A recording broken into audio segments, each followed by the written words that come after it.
outlet, well, I can't comment on it because we hope that's not going to happen. And he ended the call shortly thereafter. Trump's flippant attitude about this very serious situation is galling, but it's completely consistent with the way that he's treated this entire war, which incidentally he's tried very hard to avoid calling a war because legally he'd have to get congressional approval for a war. Ever since the day Trump launched this war from his Florida beach club wearing a trucker hat, he's treated it like a video game. His administration has released a series of highly offensive propaganda videos that they reportedly call banger memes. They splice together real footage of American airstrikes with sports footage, with video game footage, even clips of SpongeBob SquarePants. And Trump has insisted on talking about the war like it's a golf trip or a weekend getaway, repeatedly and purposefully calling it an excursion. We took a little excursion because we felt we had to do that to get rid of some evil. A little bit of an excursion over the last 2 weeks. This is an excursion, a little excursion, but we're doing this excursion. We did an excursion. You know what an excursion is? When I went on this excursion, as I call it. Excursion. Excursion. You mind if I take a little excursion here? Just a little excursion. When talking about the war, Trump also regularly focuses on the parts of his administration, parts of the war that his administration finds entertaining. Last month, when talking about a U.S. strike on Iran's Karg Island, Trump told NBC News, quote, "We may hit it a few more times just for fun," end quote. He's repeatedly told this morbid story about sinking an Iranian ship for the same reason. I was a little upset with Pete. I said, why didn't you save the ships? We could have used them, right? He said, it's more fun shooting them down. So why didn't you capture? We could have used them.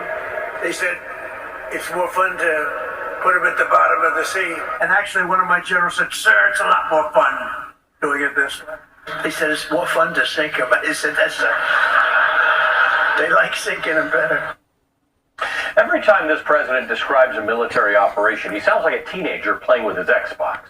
Here he was just last week describing how he felt watching the U.S. military intercepting Iranian missiles.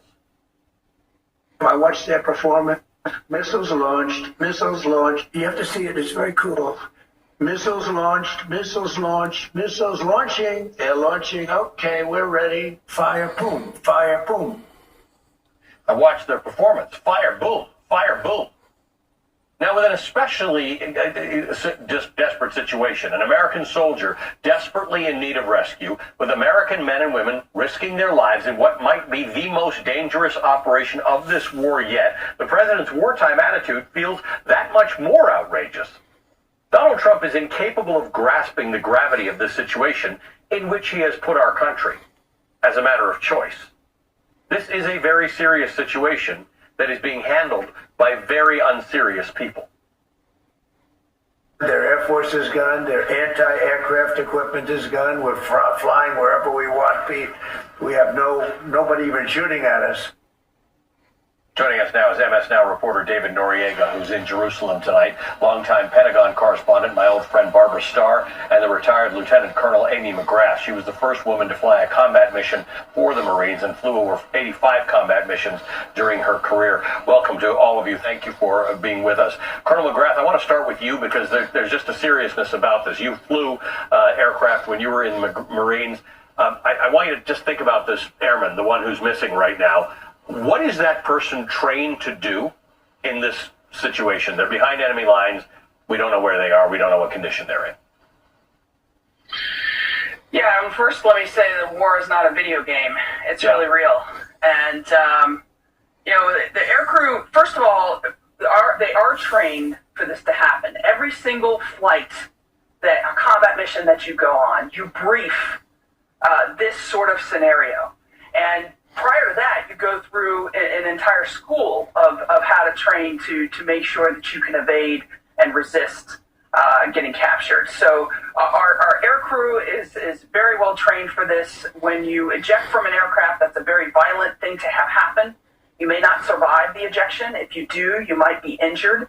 You may not be able to move.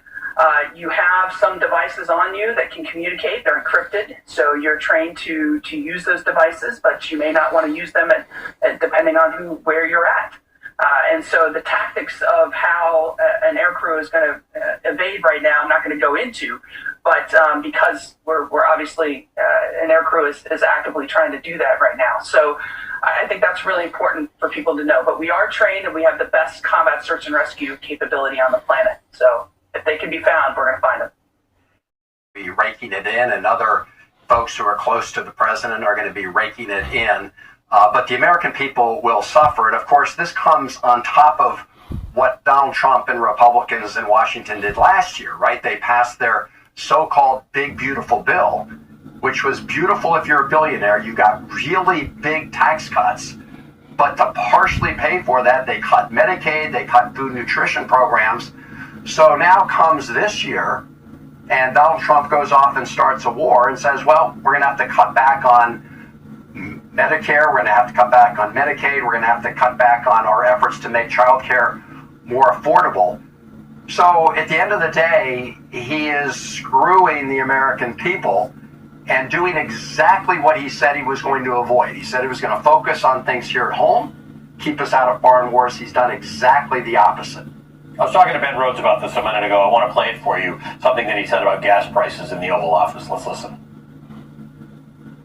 Gas prices, today they hit $4. And we're $4, yeah, and we have a country that's not going to be throwing a nuclear weapon at us in 6 months. But Americans are feeling the effects in the interim. And they're also feeling a lot safer. What is the plan to bring them back down? All I have to do is leave Iran, and we'll be doing that very soon. And they'll become tumbling down. We're not going to have a country that's going to be throwing a nuclear weapon at us in 6 months. That's just nonsensical talk. There was no. I mean, you know these things. You're on serious committees in the Senate. There was no discussion about Iran throwing a nuclear weapon at America in 6 months or 6 years. It was a complete and total lie, Ali. And, the president himself, told the country last year that he had Obliterated it. Iran's nuclear enrichment program, obliterated it. And then his DNI, Tulsi Gabbard, testified publicly the other day that Iran has made no effort to try to reconstitute that nuclear enrichment program. And so that was just a complete and total lie. And as you and Ben Rhodes discussed, I mean, they're nowhere near any kind of ballistic missile that can reach the United States. So this was all a fabrication by the President of the United States to try to justify his actions while Americans are hurting here at home. We've lost 13 of our service members, hundreds wounded. As you discussed, thousands of civilians killed in the region. And we're paying $2 billion a day, we, the American taxpayers, while gas prices are going up. And now Donald Trump says, well, we've got to cut back on other investments that are important to the American people.